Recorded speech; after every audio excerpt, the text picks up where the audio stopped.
my goodness, what a very, very cool conversation you are in store for.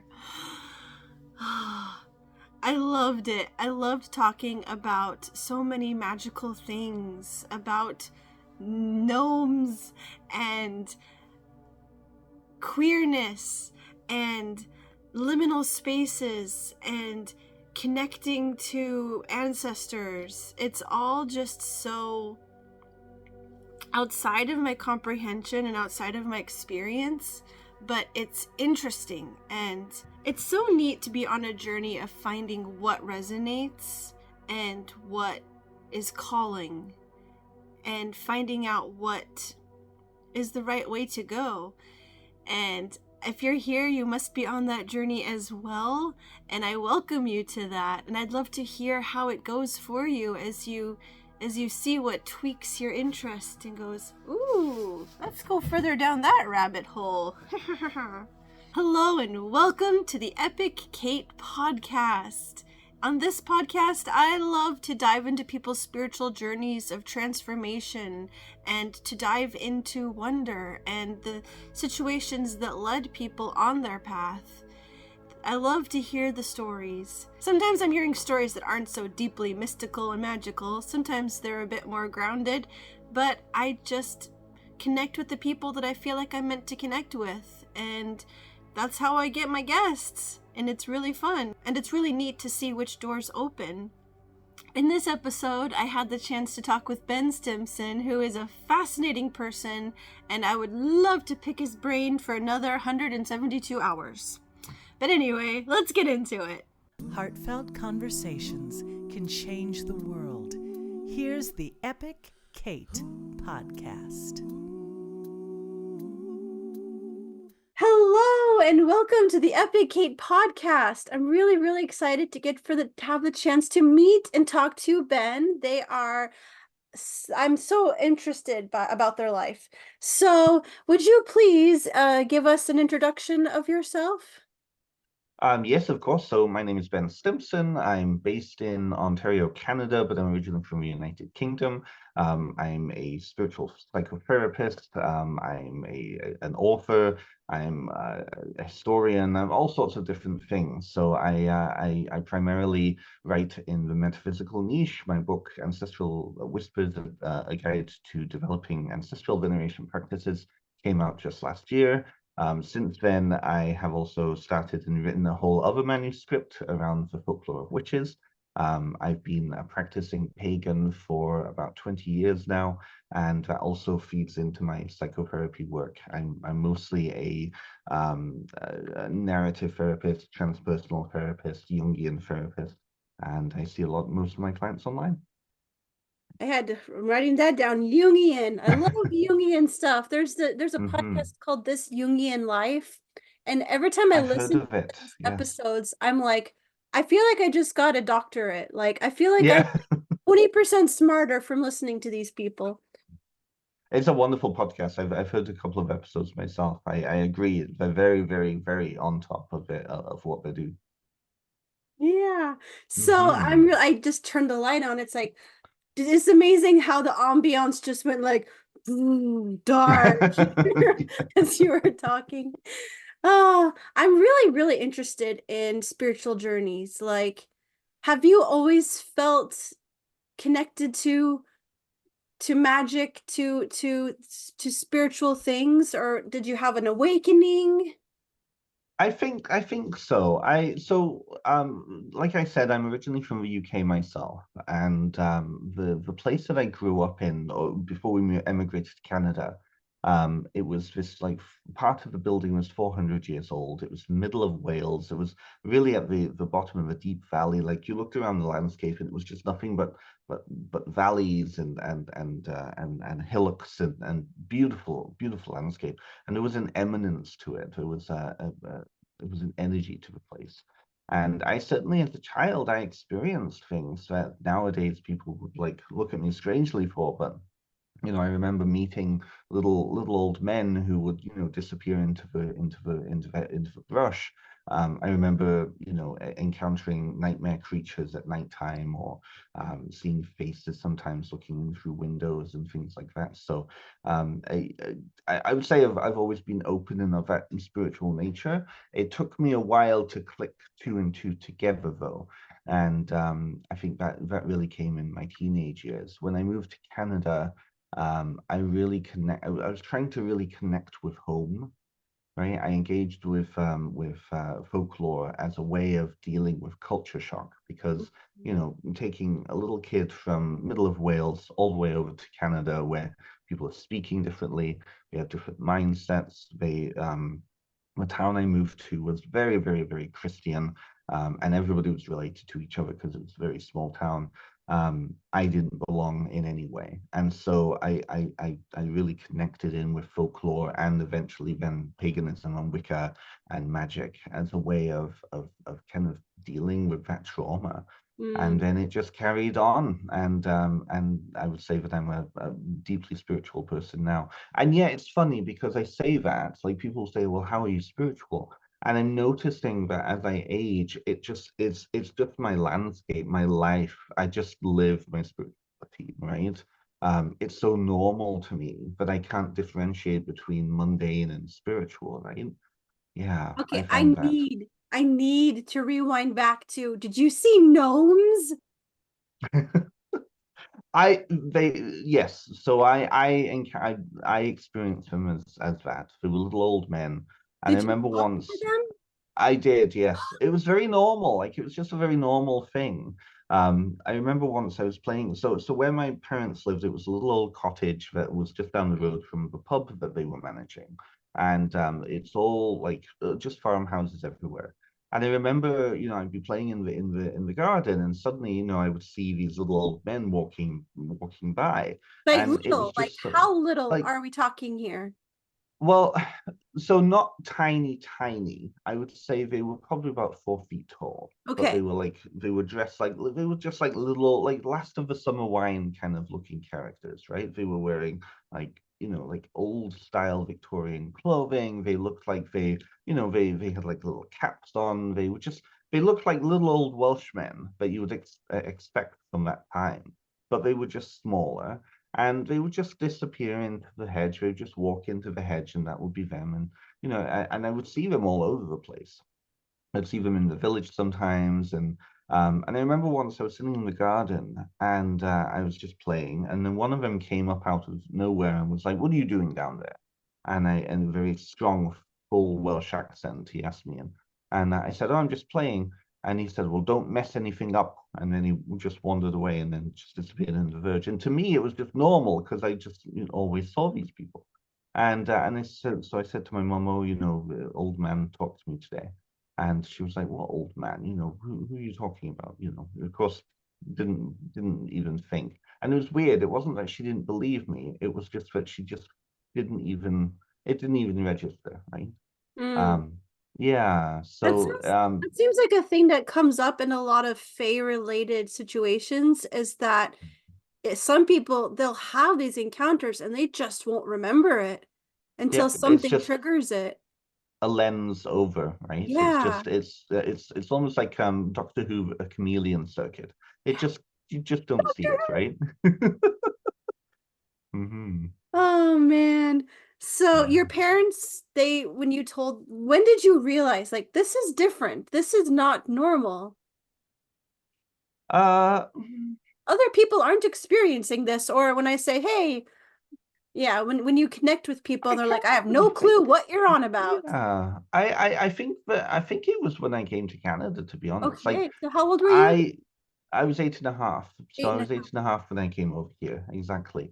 But it's interesting because, like, when we moved over here, my parents for a couple of years were just kind of figuring out where they wanted to be, and then we landed in a brewery situation. So they'd been publicans back home, we ran pubs back home. When they came over here, they thought, okay, well, the brewing industry is really getting off in Ontario, so we're going to join this. There was only like 10 or 15 breweries at the time, apart from the big, big, big breweries. So they founded a brewery. And they founded a 170-year-old stone, like purpose-built building in the middle of nowhere, town very similar to the town we were living in Wales. And it was custom built as a brewery.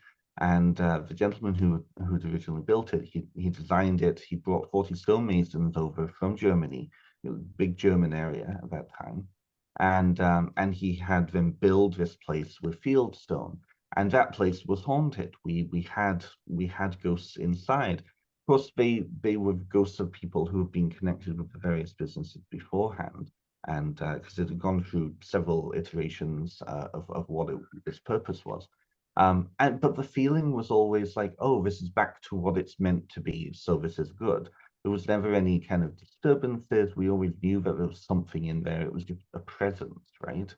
Um, so that was a very normal part of living there. And my parents are very typical little Englanders in many ways. They're very like, anything that's strange or weird just gets and it just is ignored, right? So I guess in some ways, like I started to realize that this was a weird thing, probably when I was an early teenager, but it was one of those things I just kind of, the lens came up in my head. And it took me about 10 years until my mid-20s when I started to really engage with that again. Even though I was experiencing things all along the way. So just like being more purposeful about like talking to them, like leaving offerings or whatnot. I would say more it was that kind of relationship. When you Mm. live with spirits, in my opinion, when you live with spirits in a place, it's like you have your kind of slice of that reality. They have their own slice of their reality. There's Mm. no point in leaving offerings to them if you're living and cohabiting in the same space. It's just being a good roommate then.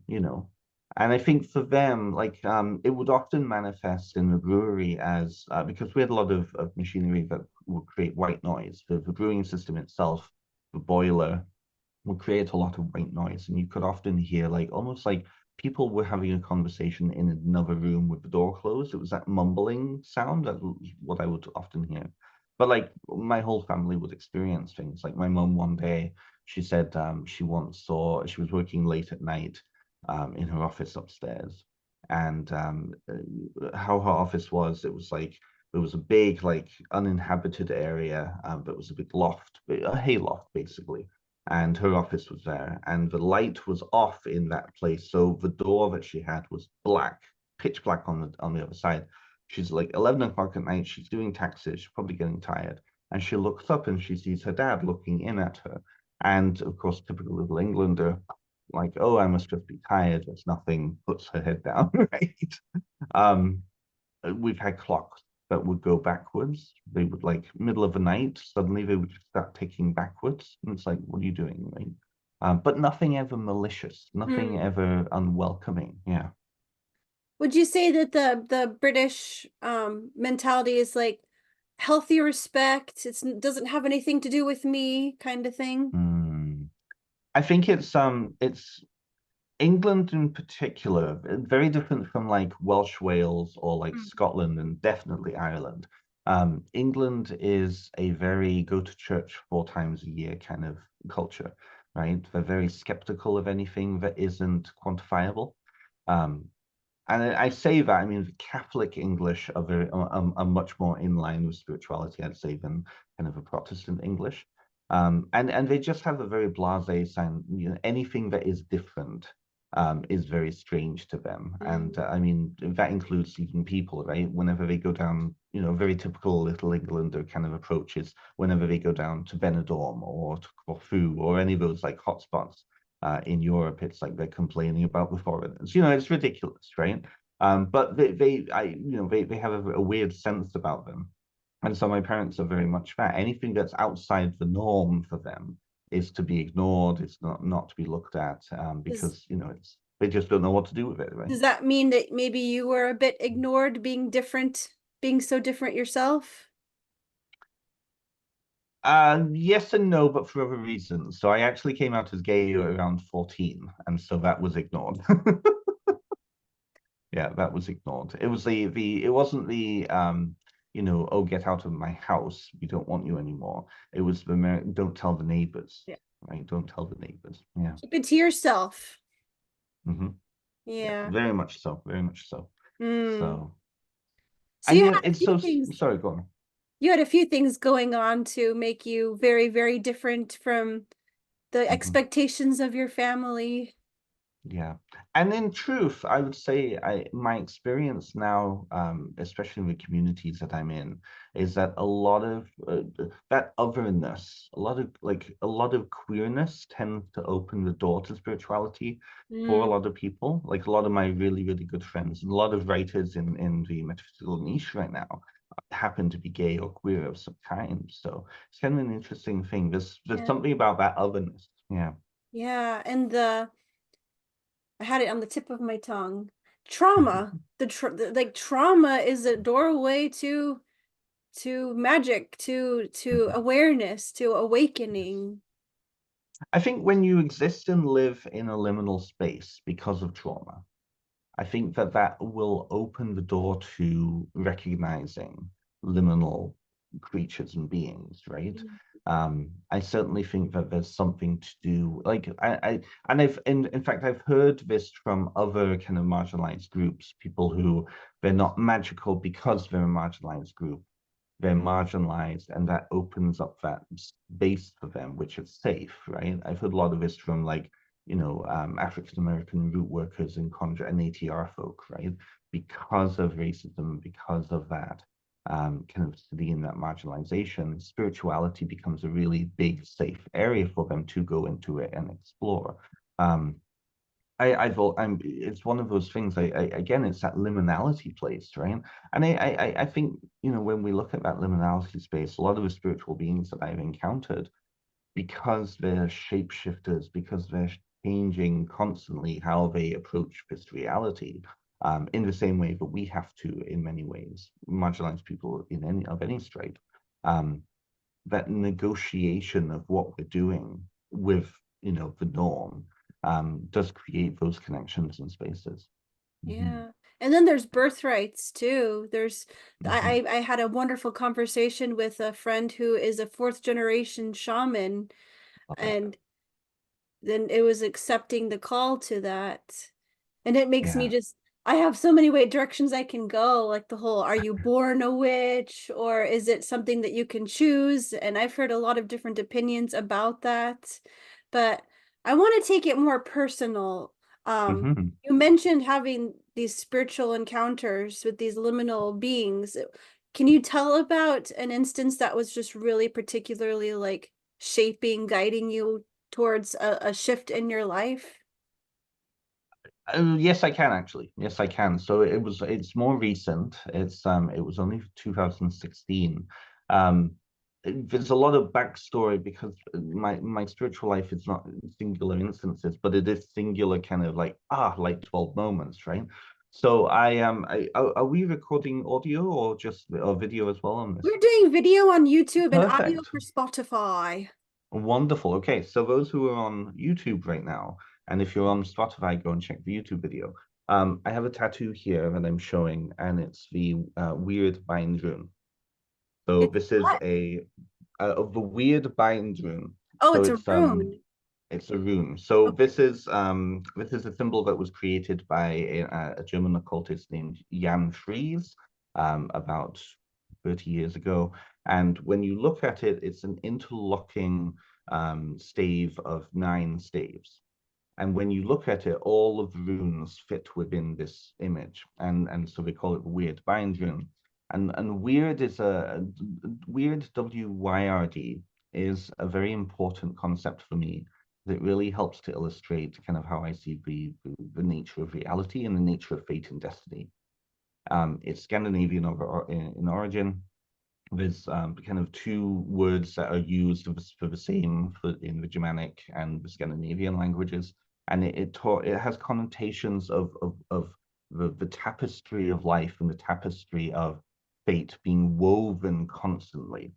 Very different from kind of classical and Christian fatalism, which is there's a God somewhere that is saying, this everything, and I control everything, all this.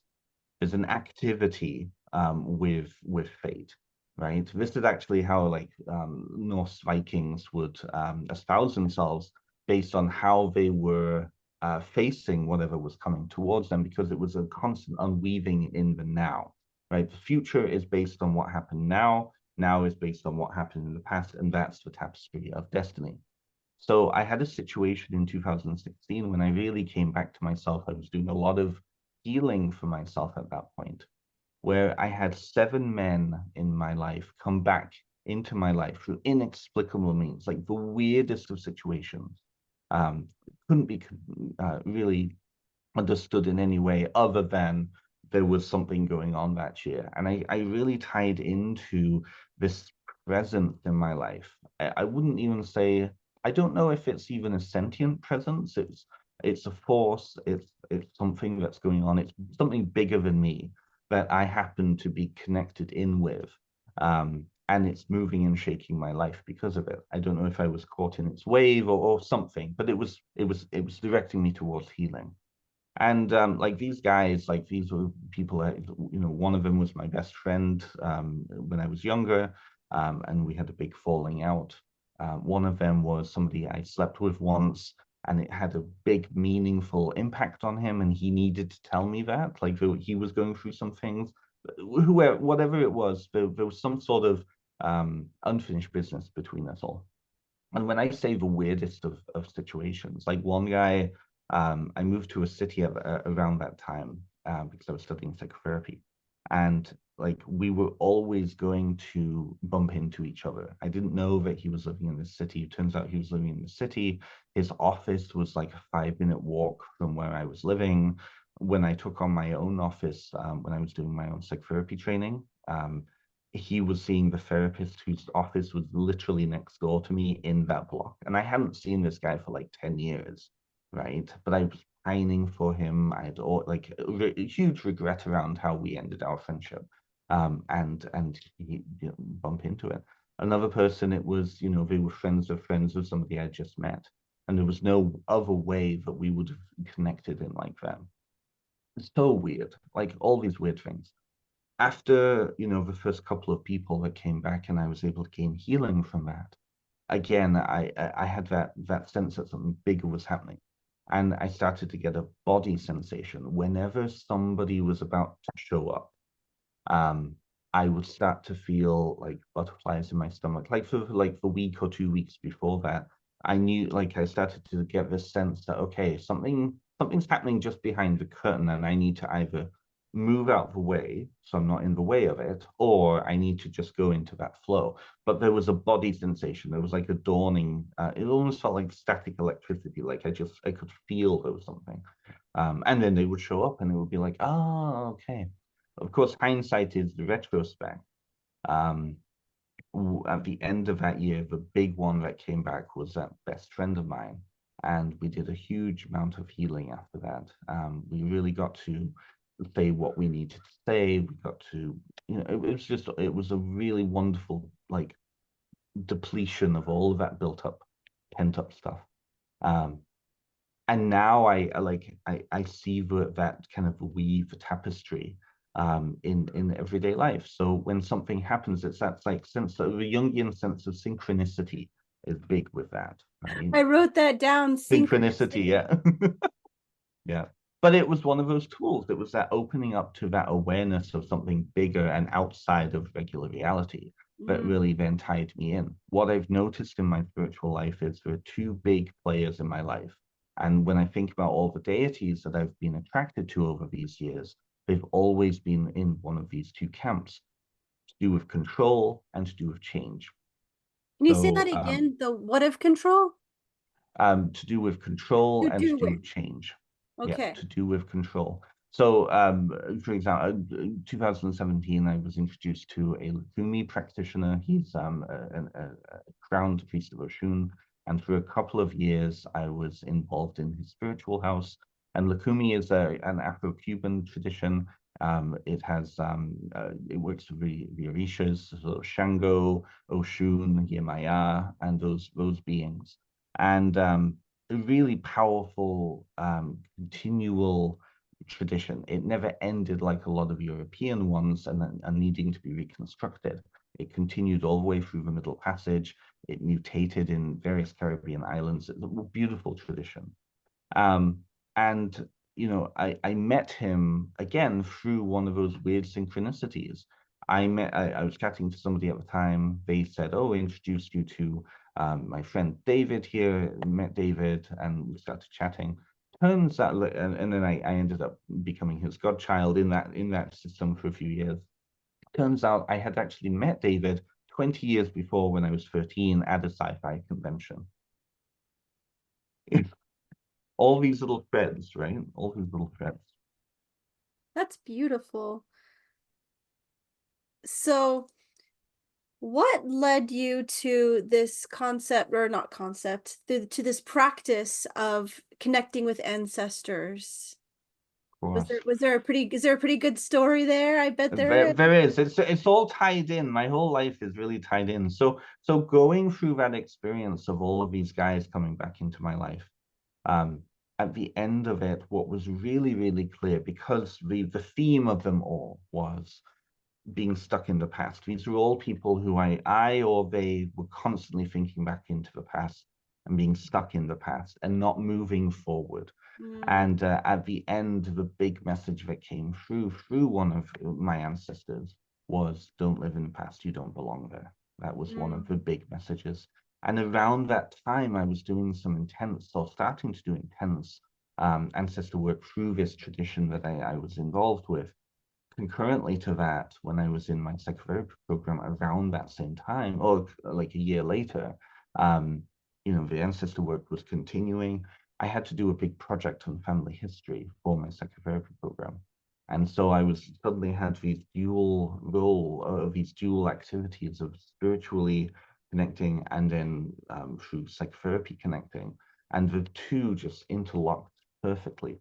And mm. so ancestor veneration and ancestor work became a big part of my life. And in truth, it always had been, because when I moved from the UK, that was it. I was disconnected from the physical landscape as my ancestor. I was disconnected from my living like relatives over there, and I was disconnected from the places that my ancestors buried. And so, I'd always conceptually understood, oh, yes, I have ancestors over there, and we have, boxes of old pictures of them. But the stories were how I was relating to them. There was no physical or spiritual connection. And so, in connecting in spiritually, I had a wonderful experience, and I talk about it in my book, of going to a dumb supper, which I don't know if you recognize that term. No, what is this? So a dumb supper, it started to evolve in North America. They say that it has old Celtic roots, but I'm not certain about that. But it's a beautiful tradition. And you basically, what you do is you come together in gathering with other people. You place settings down for the living and for the dead, and you just have a supper, a silent supper. And that's why we call it the dumb supper. The whole idea is you're meditating, you're silent through this whole thing. It's a very somber time, but it's a way of communing with your dead. And so I was invited to one of these ones, and some spooky, weird things happened around it that tell me that this big things were happening around this one event. I picked up a pack of butter tarts, which European listeners won't understand. They're like a tart filled with caramel butter. It's a really, really delicious thing, really delicious. Um, and so I picked up a pack of these to take with me because it was potluck.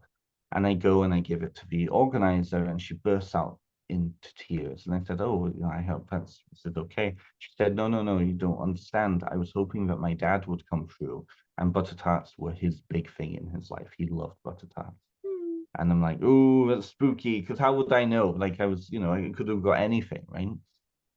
So I go in, and this was about, I'd say, about, was it 2017? 2017. I go in and I sit down and commune, and I have such a visceral conversation with my grandfather and his father just before him. And the whole conversation was, again, it was so visceral. It was almost like walking into a little space inside my head and just having that dialogue. And Was it like astral projection kind of thing, or was it a No, it was almost like so how I experience spirit is often like a radio. So I'll hear it almost like a radio. Sometimes it can be like just background frequency. Other times it's like, when you tune into a radio and it becomes clear, it's often like that. So that's how I experience it. Sometimes I will often get images too, but that's primarily how I experienced all of it. So it was like having a background. It was like having a ham radio conversation, and I got to ask him questions. I got to get some answers from him, and so when I went and did my family research, all of those things checked out, huh, and so that's how I know it was real. Yeah, wow. yeah, yeah. Would you say that you're a medium or channel? I know those are two I would very say things. Yeah, no, I would say so. Yes, I have it. Like I do experience it. I can turn it off and on. I actually did psychic fairs for a couple of years, Mm. not as a reader, as a vendor, but when you're in that space, it amplifies it. My friend And I also talk about. who's a shaman talks a lot about in energy hygiene, that you for people she's there for people Huge. who are overwhelmed by it. Like, no, Hmm. you have your no, you put your doors Yes. up. Yeah. Yeah, it's so important. It really is. And I mean, it's important regardless of what you're doing, right? This is Mm. why so many religious rituals often also have a cleansing element to it too, right? You come in, you cleanse yourself. When you go out, you cleanse yourself because of that space or the belief that when you're encountering the spirit or you're encountering deity, that in itself is the spiritual wash too, right? So That's very important. makes me think of another thing that I heard, and I listen to a lot of podcasts. Um, that it's very important to be careful with ancestors, that they're not all good. They're not all on your side. Some of them are carrying their burdens and their unforgiveness and bitterness, and to not let that latch onto you. Absolutely. No, absolutely. And so that's one of the reasons why I wrote the book. And I go figure, I can't even find my copy. I had my copy right here and it's gone and disappeared on me, so I I can't even think show you it. But I think it must have been the fair folk, eh? probably, yeah, probably. They're like, no, you talked about this book way too much. Talk about something else. But so that's the reason I wrote my book in the first place. I went through this experience of being given a framework and then learning how to kind of utilize that framework in working with my own ancestors. I wrote the book in order to not teach people how to do ancestry work, but to get people thinking about ancestry work. Mm. Because in the West, particularly in North America here, and Europe as well, but I would say a lot of this is really North American focus. There's a lot of people who want to work with the ancestors, but they don't know how. So what do? They look at traditions where ancestor work is a living, thriving part of that tradition, and then think, okay, how can I copy that, or how can I incorporate that into my own practice? And what essentially happens is it doesn't make sense because the ancestors are very different from spirit guides or deities because they exist within our own cultural matrices, right? Culture is communal by nature, right? It isn't individual by nature. We're extensions of the culture that we're born into. We're extension of the culture that we're adopted into, right? And so culture shock, that's why culture shock exists, because there's so many pieces. Sure, you realize that when you went to Sweden, then with me moving to Canada, right? There's so many little pieces that we just don't think about. I've And I experienced often, so many culture shocks in my life. I've been to yeah, 26 different countries and three I, continents. And yeah, it's big. It's when you remove yourself from your language. mhm, When I was suddenly traveling full time with two mhm, Germans, and all of my references, all of my movie quotes and song lyrics, all of my idioms and similes and whatever, mhm. when your language has to be stripped down to the bare Totally. bones, it's like, wow, who am I away from all of that stuff? Apart This from is the all that thing. culture. This is exactly it, right? I remember a few years ago, a friend in Turkey who does translating reached out to me and he was like, can you help me with this? Because I don't understand what this is. When I see somebody say one Mississippi, two Mississippi, three Mississippi, four, what does that mean? Like, what is Mississippi? So I said, well, it's a time counter, right? He said, oh, okay, yes, we have something like that, but it's of course in Turkish. That totally makes sense now. Okay, we do the same things. It's all very, but it's different kind of visages, and that's what causes confusion, right? Mm. And this is the cultural piece. You hit the nail on the head. Who are we outside of those cultures, right? So when it comes to ancestor work, right, we all exist and they exist within those cultural matrices. What becomes weird is the further back you go, the more those cultures start to shift and change, and then suddenly all these remote ancestors are first of all connected to perhaps millions of people living descendants, but they exist in such a culture that's so different from ours, right? I just have So if this you funny idea in my head of an ancestor being like, "What are you wearing? How indecent you are!" Like, right. And this is the thing. You often hear some mediums who will say things like that, where the spirit coming through is so confused what you're doing, all of this, or they come from a culture where they're very direct, and so it'll be very direct, the message, and it'll be like, well, why aren't you? Of course, they're also tempered by the fact that they're dead. They have a very different sense of time than us too. That's my experience. So for them, it's like, well, why can't you?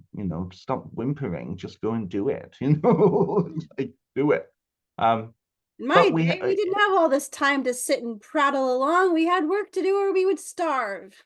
exactly right, and also that state of death too. My experience with them is has often been that because they have like the time exists very differently in that state of death. So for them, you know, cause and effect cannot often be opposite. And so it's like, well, why don't you just do that? If you don't do that, then this other thing won't happen. So you need to do this now. Just go and get it done, right? It's like, what are you doing, right? I know it's, Um, oh, sorry. sorry, go on, please. I know it's a whole can of worms of just complexity that we couldn't possibly begin to know in our little limited minds. But it's just like I love near death experience stories too. Mhm, And mhm, there's people in their near death experiences and they're off traveling the stars and living as mermaids and giant bugs. And there's people that are they're meeting their families and they're meeting themselves and different mhm, variations of themselves. And it's just like, but why are ghosts when why are there spirits when they could be off traveling the stars? mhm, Why are they mhm. choosing to stay? Can they not go? And Like what's I happening know there? it's Yeah. a whole wibbly wobbly timey wimey thing. Yeah. This is the cool thing. I would say, and this is what I really discovered when I was writing this. I would say that death is the central focus of human life, right? Because we're preparing for it, we're trying to deal with it, we're trying to stave it off, right? We're constantly thinking what is just beyond that veil, right? And so most cultures around the world well, all cultures around the world have come up with answers to fill those gaps of why. In Catholicism, the reason that ghosts exist is because of purgatory, right? So the ghosts can be just existing around because they're not in heaven yet, right? In other traditions, ghosts exist because there's a part of the soul that still exists in these places, but it does not the entirety of the soul. Right. So another part of the soul is off doing another life, and so on and so on. In reincarnation, you see this too, this idea of multiple soul parts, right? So Mm. what I did was I essentially laid out all of these different traditions for the reader and said, what do you believe? What is the cultural understanding that you exist within right now? And what do you then understand, right? And so my whole book is I like to call it kind of couples therapy with your ancestors, because it's a way of learning how to relate and think about what is the subconscious conditioning that you exist within, and then how does that then translate to, say, ritual work with your ancestors, right? Because this is something I find also too. People don't know what to do because they want to do something. Spirituality is not just about sitting around and thinking about things. spirituality is active, it's doing. This is why people go to fairs and they go to ritual and they go to temple or whatever it is they're doing, right? So doing is an action. And people don't know what to do, especially if they are from a Western background where they don't have those traditions or they don't want to engage with the traditions that they do have in, like, their birth faiths, right? So getting people to understand their worldview is really important. If you believe from maybe a symbolic status or a literal status that the dead exist in the ground, then why would you plate an offering on up top, right? If you believe that they're in the sky, why would you bow your head down and direct it to the ground if you're going to pray to them? Right? Mainly, oftentimes, because they're looking at what other cultures are doing and they're mimicking, right? And so the whole point is to engage with your ancestors as though they're still here in that same cultural way and cultural understanding that they can engage with. Because when you look at traditions like Day of the Dead in Mexico, you look at those beautiful ofrendas, and anybody who hasn't seen those, like, watch the movie Coco, Coco. you'll see it. Have you seen Coco? I love Coco. Oh, It's one of my that favorite movie, it movies. breaks me into a million pieces. Oh It's my God. beautiful, isn't it? Yeah. That the colors of Coco, the beautiful ofrendas, the altars of Coco, when you look at them, everything on that altar is symbolically meaningful to both the dead who understood it when they were living and also the living, right? So you have, the marigolds, which are death flowers, right? You've got oftentimes the food on there will be literally the food that those people ate when they lived. So if you're just a random spirit not connected to that culture and you see all that, you'd be like, oh, or a random person, you'd be, oh, that's cool, there's food, there's flowers, right? But for those who are in the know and can culturally decode that means home to them. Oh, you've got my favorite tamales, or oh, you've got my favorite, whatever it is. This is home. This creates that sense of home. And so in spiritual practice, that can be created too. For me, I had to heavily kind of adapt what I was learning in my spiritual traditions, because it's African traditions, to then my British culture to connect with my British ancestors. Gets a little bit weirder when you start to move past that cultural sphere into older times. How do you connect with a Neanderthal ancestor? How do you connect with a precursor ancestor? How do you connect with the landscape that you're from? Because in a way, that's also an ancestor too. So I explore all of those things in the book. Because really, people want hope. They Mhm. they I have my special things here that make me happy. Funnily enough, that's some pictures of gnomes that my girls drew for me. Oh, Because love it, love I it, love it. I go out into nature and I just dream of seeing something, Yeah, something. I just want to see something. Um, I've got just fossils and candles all sorts. Yeah, yeah, and yeah. pretty things. And my aunt, I don't, it's not a bug, a person. Um, she mailed me this cup that was my grandma's that I never met. Oh, isn't that beautiful? Wow. Yeah. And when I Hmm. first got it in the mail, I was like, can I feel her through this? Can I is there is because I've had Is there some dreams. connection? I've had a dream where I got to hug her and I got to talk to her. And I have I have a little sticker up there that's Hmm. from the Barbie movie that says, "You guys ever think about dying?" And I have a picture of my Uncle Steve, who was my favorite uncle, and my obituary of my grandma. Oh, that's beautiful.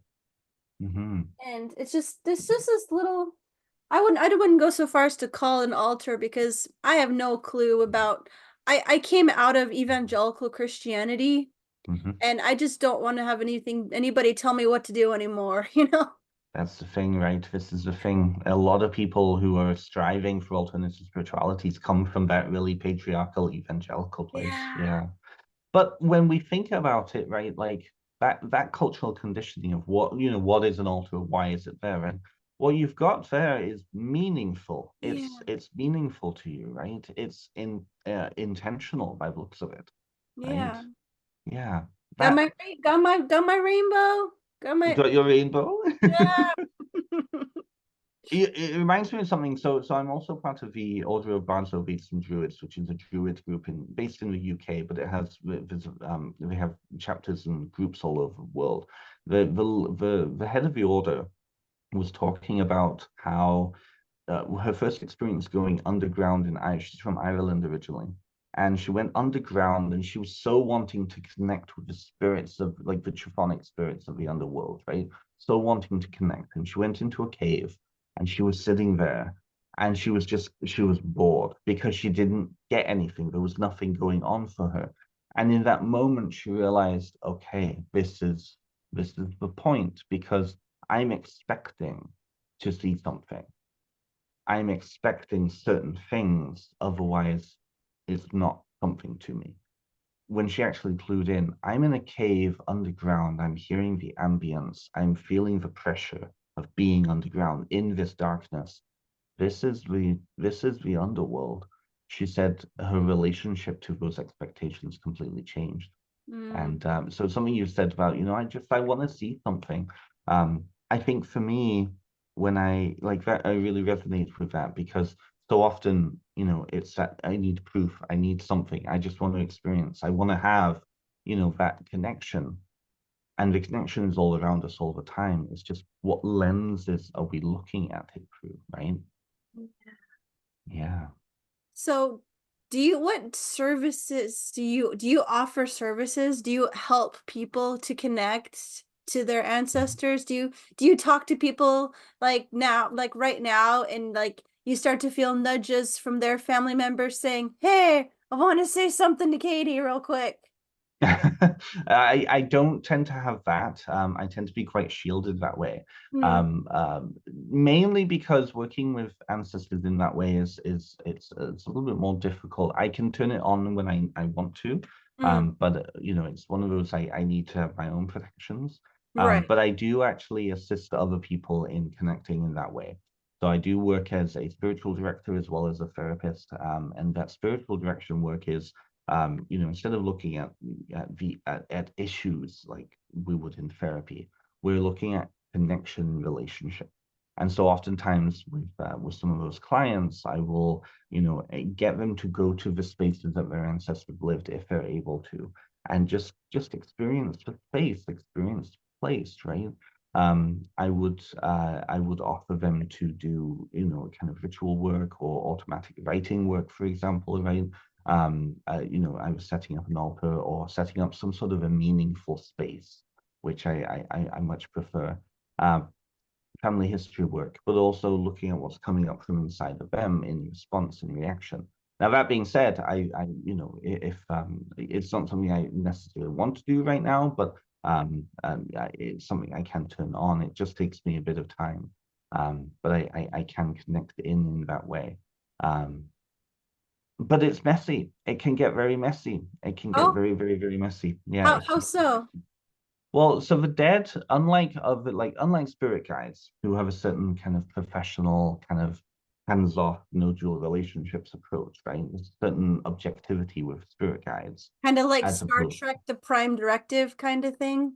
very much so, yeah. So, in the traditions that I've been trained in, spirit guides are understood to be different from ancestors because spirit guides are more objective. They tend not to be related to you, and that's really important because when they're assisting you in your life and coming in as a spirit guide, they have to have no agenda other than your fulfillment and upliftment, Like right? your greatest good? Exactly, right? Because they're tied in and they understand the blueprint that your life was kind of planned with, right? If we bring Possible soul soul contracts in, contracts? exactly, right? So they have the clue into that and can help to guide you along that journey. Versus ancestors whose primary goal is to perpetuate the family line, right? So my experience with them is they will uplift you and get you to where you need to be in order to be the best part of the family or And pop best out more part of the babies. lineage. Exactly. And this is true for even if they're not biologically related to you. So in lineage ancestors, for example, they want the lineage to continue, and you are a chain in that link. So you need to be the best, most healthiest that you can be. They'll assist you to do that, and get you there and support you, because then you're going to go and perpetuate that Wait lineage, a right? second. Is that a difficult thing as far as things getting messy when it's a conflict of interest of, actually, guys, I'm gay. I'm not going to be making any babies.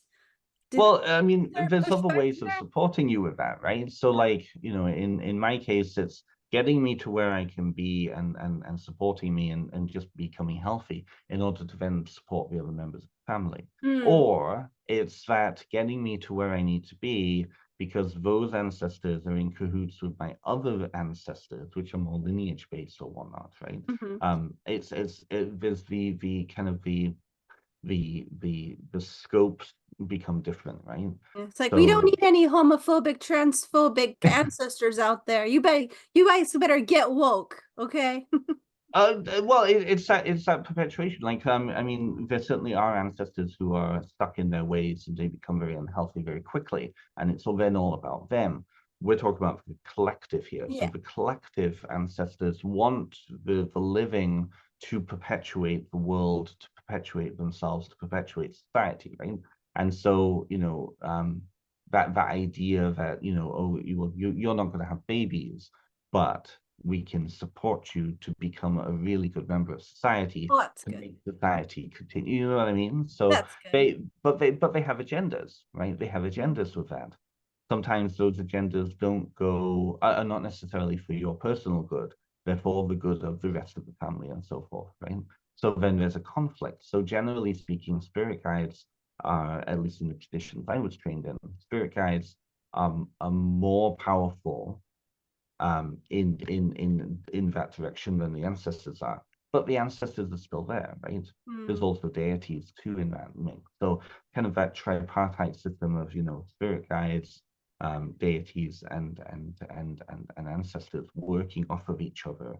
But there's a hierarchy in there of, okay, which one am I supposed to listen to right now? For me, right, when it comes to working with ancestors for the family or the good of the community, which often is the family, then there's nuances. There's Hmm. nuances. Yeah, Man, yeah. it's really, really rough. I'd just love to pick your brain about a million things. This was a good chat. Thank you for having me. This Really, was a wonderful conversation. Thank you. thank you. It's just so interesting. Um, before it to kind of close us off, is there something, can you give some advice for people who are missing their family members or would like to connect? And I know this is a whole topic of your whole book, and we can put all the Mm, links that you have to perfect. connect with you in the description or show notes. But what's a small thing that people can do to connect and to kind of just feel that presence of loved ones out there? Of course. I would say challenge the cultural notion that the dead are gone, right? Understand the dead as still being present, even if not physically. Understand the dead continue, right? Don't see them as just this void, and shift your language, right? We often talk about the dead in the past tense. Why not start speaking about them in the present tense? My dad really loves, or my dad loves, blah, blah, blah, right? And I know, and that's one of those weird cultural pieces because we're so used to thinking of them as in the past. But because we see them as in the past, that often creates issues when we want to connect with them now. Mm. Understand them as still continuing from the point of death onwards. And that shift can then open things up for you, I think. I'm grinning because I just thought of this funny thing. This lady for designed the little card at her for her funeral, and is a Hmm. picture of a Ouija board, and underneath it Yes. she wrote "Stay in touch." Yes. I love that. I love that. I love Oh that. man. Well, thank you so much for this Thank talk. you. The way that I end my conversations is I give hugs. Hugs. So yes, be sure to check out the links down below so that you can connect with Ben and see what they can do for you and read their book. I would buy it if I had more money. I have like a list longer than my body of books that Sometimes it comes up for sale. You can also access it on Audible. There is an audiobook version too. It's Ancestral Whispers, a guide to developing ancestral veneration practices by Llewellyn worldwide. And you can also find it on Audible through Tantor. And every so often you'll get where it could be $1 or €1, and they have good listings on there. So it's also on there too. Nice. Well, thank you again. Thank Bye. you. Bye now. What an amazing conversation. It's so interesting how we're working against our own cultural understanding of things when we come from certain backgrounds that tell us this kind of thing is evil, you're opening doors to bad things. And moving past that, we can know that that's not true. It was just a truth for theirs, held out of fear and out of the fear of losing their cultural place, the fear that was ingrained by the people in power who didn't want people to know how many resources they have available to them to have a better life. This spiritual journey is it's so full of wonder. It's so neat to be on a journey that's so full of wonder and possibility. I mean, I thought this was the perfect place to wear my cape, because it feels like a magical thing to have on my body. But you should definitely check out Ben's links and check out their book. And yeah, thank you so much for spending this time. If you're still here, I really appreciate you listening to me ramble. If you are someone that feels a pull in your heart to support the work of this channel, you can send me a donation on PayPal. That is the best way to do that. Another way that you can support is sharing this video with someone that you think would be interested in it, sending me an email of encouragement about what you felt about it if you don't feel comfortable leaving a comment. Seriously, encouragement about what I'm doing means the world to me. I can't even say. Every little bit of encouragement helps to get this content made, to bring this light and this opportunity and of possibility out into the world. So, yay! Thank you! Hugs! I'm so glad you're still here. Please like this video, share it with a friend, and be sure to subscribe. Bye!